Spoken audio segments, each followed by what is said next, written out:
కర్నూలు, కడప, నెల్లూరు జిల్లాల స్థానిక సంస్థల ఎమ్మెల్సీ పోలింగ్ ప్రశాంతంగా ముగిసింది. 3 జిల్లాల్లోనూ 99% ఓటింగ్ నమోదైంది. కడపలో మొత్తం 840 ఓట్లకు గాను 839 ఓట్లు పోలయ్యాయి. నెల్లూరు జిల్లాలో 852 ఓట్లకు గాను 851 ఓట్లు పోలయ్యాయి.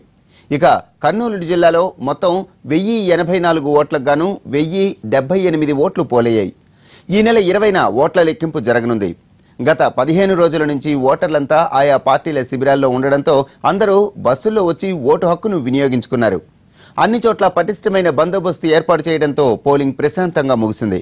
కడప స్థానిక సంస్థల ఎమ్మెల్సీ ఎన్నిక గతంలో ఎన్నడూ లేని విధంగా టీడీపీ, వైసీపీ మధ్య పోరు ఉత్కంఠగా సాగడంతో పలుచోట్ల భారీగా బలగాలను మోహరించారు.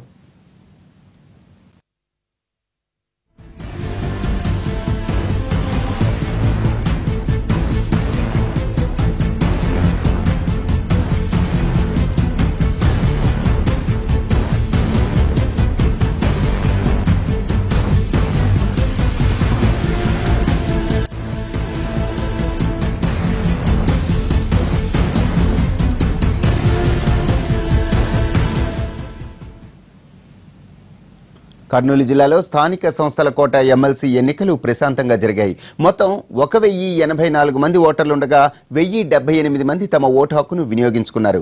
కర్నూలు జిల్లాలో ఎమ్మెల్సీ ఎన్నికల పోలింగ్ సరళికి సంబంధించిన మరింత సమాచారం మా ప్రతినిధి చంద్రశేఖర్ అందిస్తారు. Over to Chandrasekhar.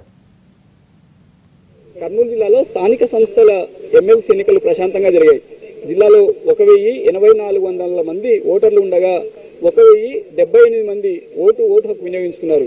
Kurnool revenue division పరిధిలో 386 మందికి గాను 384 మంది ఓటు హక్కు వినియోగించుకున్నారు. అలాగే నంద్యాల రెవెన్యూ డివిజన్ పరిధిలో 307 ఓట్లకు గాను 305 మంది ఓటు హక్కును వినియోగించుకున్నారు. ఇక ఆదోని రెవెన్యూ డివిజన్ పరిధిలో 391 ఓట్లకు గాను 389 మంది ఓటు హక్కు వినియోగించుకున్నారు. ఇక్కడ ప్రత్యేకంగా ఈసారి ఓటు వేసేవారు గతంలో స్థానికంగానే వైలెట్ స్కెచ్ కొనుగోలు చేసి ఓటు వేసే పద్ధతి ఉండేది. ఈసారి అందుకు భిన్నంగా భారత ఎన్నికల సంఘమే మైసూరు నుంచి ప్రత్యేకంగా వైలెట్ స్కెచ్ పెన్లను ఆయా కేంద్రాలకు పంపించి ఓటు వేసేందుకు వినియోగించారు. అలాగే పోలింగ్ కేంద్రాల వద్ద గతంలో పోలింగ్ కేంద్రం లోపల మాత్రమే వెబ్కాస్ట్